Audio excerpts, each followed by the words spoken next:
Fitness సమస్యలతో భారత cricket జట్టులో స్థానం కోల్పోయిన సర్ఫరాజ్ ఖాన్ మొత్తానికి స్లిమ్ అయ్యాడు. పాండాలో ఉండే తన గతాన్ని వదిలేసి ఇప్పుడు మాచోగా మారిపోయాడు.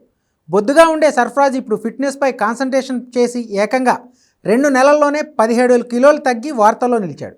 అయితే తన మార్పు వెనుక సర్ఫరాజ్ తాజాగా మీడియాతో చెప్పిన విషయాలు ఆసక్తికరంగా ఉన్నాయి. రాయల్ ఛాలెంజర్స్ బెంగళూరు జట్టుతో ఐపీఎల్ 2015లో సర్ఫరాజ్ ఖాన్ తన అరంగేట్రం చేశాడు. వరుసగా 3 సీజన్ల పాటు ఆర్సీబీలోనే కొనసాగాడు. 2019లో ఆర్సీబీ అతన్ని రిలీజ్ చేయడంతో పంజాబ్ కింగ్స్ సొంతం చేసుకుంది. ఆర్సీబీలో ఉన్నప్పుడు అప్పటి కెప్టెన్ విరాట్ కోహ్లీనే నేరుగా సర్ఫరాజ్ ఖాన్కి ఫిట్నెస్పై కాన్సన్ట్రేషన్ చేయాలని చెప్పాడట. ఆ మాటల ప్రభావమే ఇప్పుడు తను ఇలా మార్చేసిందంటూ సర్ఫరాజ్ ఖాన్ చెప్పుకొచ్చాడు. ఒకప్పుడు తన టీమ్మేట్స్ పాండా అంటూ తనను పిలిచేవారని, అప్పట్లో చాలా ఎక్కువగా తినేవాడినని గుర్తు చేసుకున్నాడు. ఇప్పుడు వారంతా మాచో అని పిలుస్తున్నారని చెప్పుకొచ్చాడు.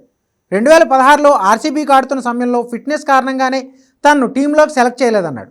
ఇదే విషయాన్ని విరాట్ కోహ్లీ నేరుగా చెప్పాడని వెల్లడించాడు. ఫిట్గా లేకపోవడంతోనే క్రికెటర్గా తర్వాతి స్థాయికి ఎదగలేకపోతున్నావంటూ కోహ్లీ తన ముఖం మీదే చెప్పేశాడని గుర్తు చేసుకున్నాడు. బరువు తగ్గి ఫిట్గా మారడం ఇప్పుడు సంతోషంగా ఉందని చెప్పుకొచ్చాడు.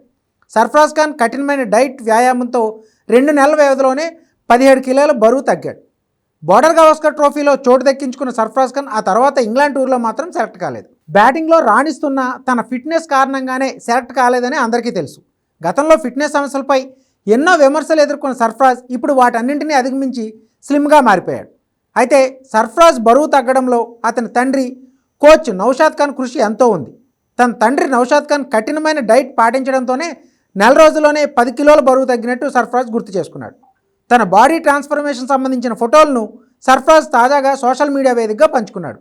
సన్నగా మారిన అతను చూసి మాజీ క్రికెటర్లు, ఫ్యాన్స్ షాక్ అవుతున్నారు. భారత జట్టులో తన స్థానాన్ని సుస్థిరం చేసుకోవాలనే లక్ష్యంతోనే ఫిట్గా మారినట్టు సర్ఫరాజ్ చెప్పుకొచ్చాడు.